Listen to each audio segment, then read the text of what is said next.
CentralValleyTalk.com.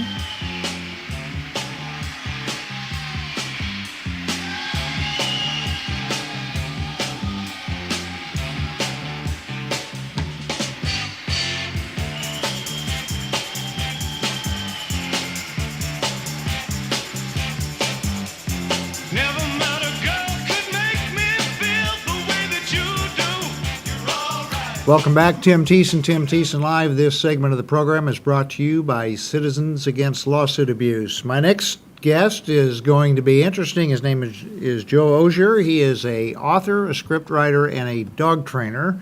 Joe, thanks for coming in today. Thanks for having me, Tim. So I hardly know where to start. So let's How about the book? Let's start with your book here. It's called Shea's Lounge, and I'll let you deal with how you got to that name. I heard a little bit about it earlier. So Yeah, well, Shea was the name of the dog that I rescued in Florida, and she had been a runaway dog that had been living on the streets for a couple of years. And when I found her, they mentioned that she probably would put up a little bit of fuss because she wasn't domesticated. She'd been living on the streets, and so after I adopted her, what she did was just escape.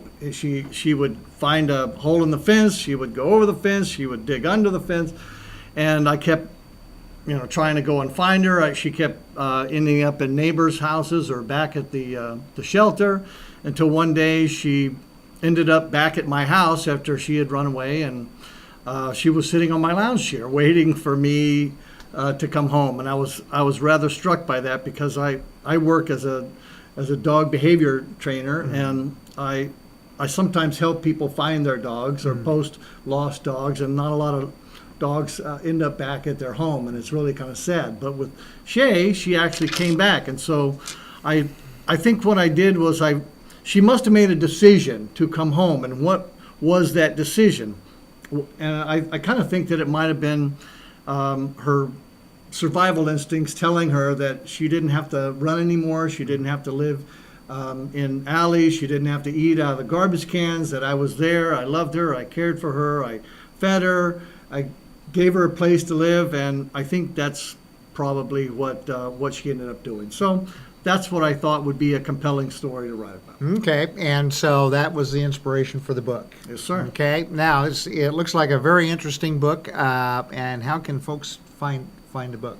Oh, several ways. You can go to my Facebook page, Shea's Lounge Facebook, or on Way of a Dog Facebook page, or my Joe Ozier page. And you can find links to Smashwords, which is where you can buy your digital downloads for all your phones and devices. And you can also find it on eBay. I have an eBay page that's selling my book for $12, which is $1 less than the retail price on it. And if you'd like to buy them locally, which is a good thing, you can buy them at Whitey's Pets, you can buy them at All Things Fresno, and at Peeves Public House. Okay, excellent. So anyway, now you also do you have a very diverse background, like as I do. So you also do script writing also. I do. Let's talk about that. We're just going to give you the full splash today. Right. Well, the first real story I wrote was a musical that I did over a 10-year period. In fact, I found Shea when I was doing research at the shelter for the musical I was writing about a dog that I saved here in Madera named Shep. Mm-hmm. And so I spent almost 10 years writing and putting together that story and writing the music and the lyrics and everything, and having a local musician record all the songs for me. And then I put on a production that was a scaled down version of the entire show.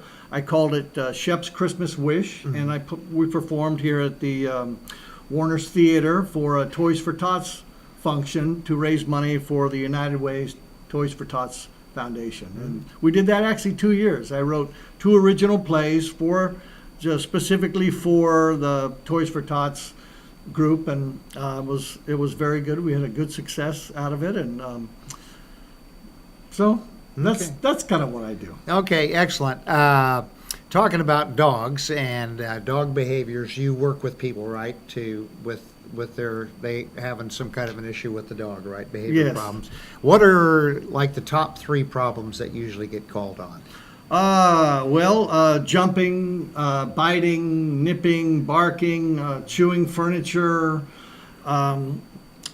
being so frightened that they pee every time you reach down to touch them. There's a lot of issues, but basically it boils down to dogs being kind of scattered in their heads and not really knowing what their role is. They think that they're in control, but they're really not, and they get overwhelmed. And so what I teach the dog owners is to show your dog how to calm down and relax and to pay attention and to listen and to wait for your command. And so then It's kind of like, do you do this with kids? well, This might sometimes might be very sometimes helpful. parents ask me if I can do this kind of stuff with their children. And I said, well, I could, but I might love it. get arrested if I put a leash on them and started correcting their behavior.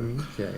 But it's really rewarding, and I do private lessons in people's homes. So I go to your home and I work with them like I did this last week. I worked with a biting corgi that was hurting the 2-year-old children that were playing, the nieces and nephews and the grandkids that were all playing at this house. And corgis are herders, and so it wanted to herd the little kids like sheep. And when they herd, they nip and they get excited and bite. And so that's what I'm working on with the one dog. And I can turn them around really quickly, and I can show the owners exactly what I do and how to do it. But then it's up to the owners to kind of take the reins and to be the dominant role and to be calm and assertive, and to show the dog what it means to be calm and submissive.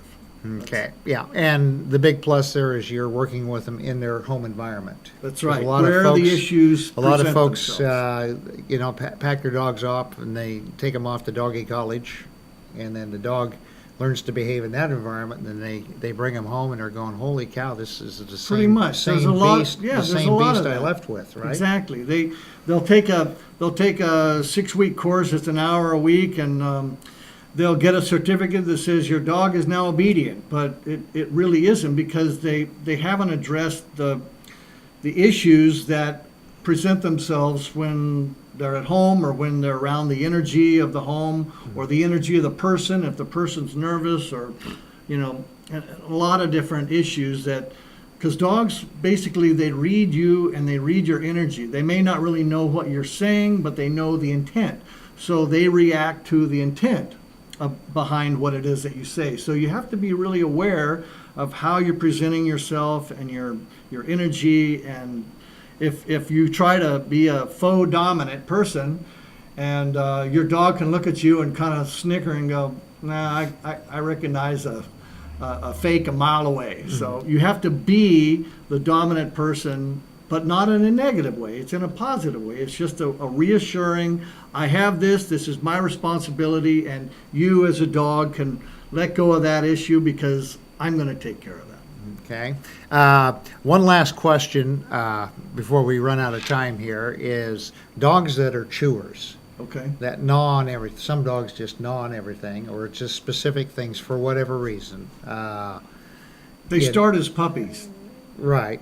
and they all want to gnaw, just like babies. Right. They learn about the world through their mouths, and Right. so you have to catch them in the act. That's really the only time to correct a dog's behavior, is when they're doing the behavior that you don't want them to do. So what I do is I bait them so that I can get them to do the behavior that's non-acceptable, and then I can correct the behavior. If they want to chase another person or another dog, we take them for a walk and where there's other people and other dogs, and then we correct when they're doing that. But the chewing thing, a lot of issues with chewing, but you basically will catch them in the act of chewing, and you replace whatever it is they're chewing with something that you have for them to chew.